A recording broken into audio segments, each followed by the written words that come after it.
एउटा सपना काठमाडौँको गल्लीबाट सुरु भएको थियो। नेपालकै पहिलो धनी व्यक्ति, अझै भनौँ अरबपति विनोद चौधरी। सन् 1955 सालमा काठमाडौँमा जन्मनु भएको उहाँ एउटा साधारण गल्लीमा रहेको आफ्नो बुबाको सानो किराना पसललाई मद्दत गर्थे। कहिले चिनी तौलाउँथे, कहिले ग्राहकलाई सामान प्याक गरेर दिन्थे। उक्त स्थानबाट आफ्नो व्यावसायिक यात्रा सुरु भएको उक्त सानो साम्राज्य आज विश्वकै सबैभन्दा ठुलो व्यावसायिक धरारा बनेको छ। बुबा लुवन प्रसाद चौधरी व्यापारमा मेहनती थिए। उनी चाहन्थे कि उनका छोराहरूले पनि राम्ररी पढुन्, तर विनोद चौधरीको मन पढाइभन्दा पनि बढी पसल र व्यापारमै रमाउँथे। उनले सानै उमेरदेखि नै ग्राहकहरूको हावभाव, बजारको चाल र व्यापारिक चालाकी सिक्न थालेका थिए। एक दिन बुबा बिरामी परे। व्यापारको जिम्मा अचानक विनोदकै काँधमा आयो।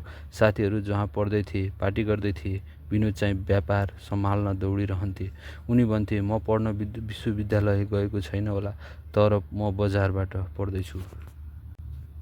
दिन बित्दै गए। विनोदले नयाँ सोच ल्याए। उनले कपडा व्यापारदेखि इम्पोर्ट एक्सपोर्ट, इलेक्ट्रिसियनसम्म हात हाले। तर उनलाई अझ ठुलो सपना देख्नु थियो। एउटा यस्तो ब्रान्ड बनाउने सपना थियो। उक्त ब्रान्डले विनोद चौधरीलाई संसारले चिनोस्। त्यसपछि सुरु भयो वाइवाई चाउचाउको ब्रान्ड। कसैले विश्वास गरेन कि नेपाली चाउचाउ भारत, बङ्गलादेश, म्यानमार, युरोपमा सम्म पुग्ला, तर विनोदले त्यसलाई सम्भव बनाए। सुरुमा उनले चाउचाउको स्वादमा ध्यान दिए, त्यसपछि प्याकेजिङ, मूल्य र बजार रणनीतिमा उनले नेपाली स्वादलाई अन्तर्राष्ट्रिय स्तरसम्म पुर्याए। वाइवाई आज विश्वका 30 भन्दा बढी देशमा बिक्छन्। यो केवल चाउचाउ होइन, यो त नेपाली पहिचान बनिसकेको छ। विनोद चौधरीको यात्रा चाउचाउमै सीमित भएन। होटेल, बैंक, ऊर्जा, सूचना प्रविधिक र शिक्षा क्षेत्रसम्म उनले लगानी गरे। चौधरी ग्रुप, सिजी ग्रुप आज विश्वको सबैभन्दा ठुलो बहुराष्ट्रिय कम्पनी हो। आज चौधरी ग्रुप 60 भन्दा बढी कम्पनीहरूसँग 30+ देशहरूमा फैलिएको छ। सबभन्दा पहिलो व्यापार भनेको इमान्दार सेवा हो, अनि पछि मात्र नाफा हो भन्ने भनाइका साथ उनले सुरु गरेको व्यापार आज विश्वभर फैलिएको छ। विनोद चौधरीको कथा एक नेपालको सपना हो, जुन सीमितताको बीचमा सुरु हुन्छ, तर सोच, मेहनत र आँटले गर्दा त्यसैले अन्तर्राष्ट्रिय आकार लिन्छ।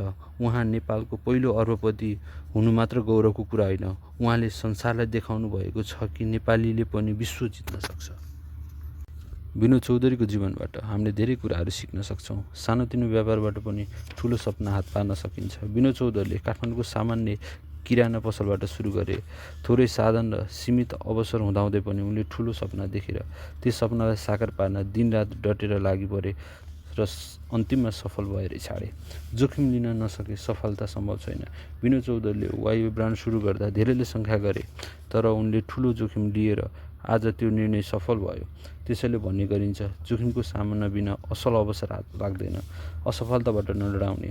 विनोद चौधरीको जीवनमा पनि धेरै चुनौती आए। व्यापारिक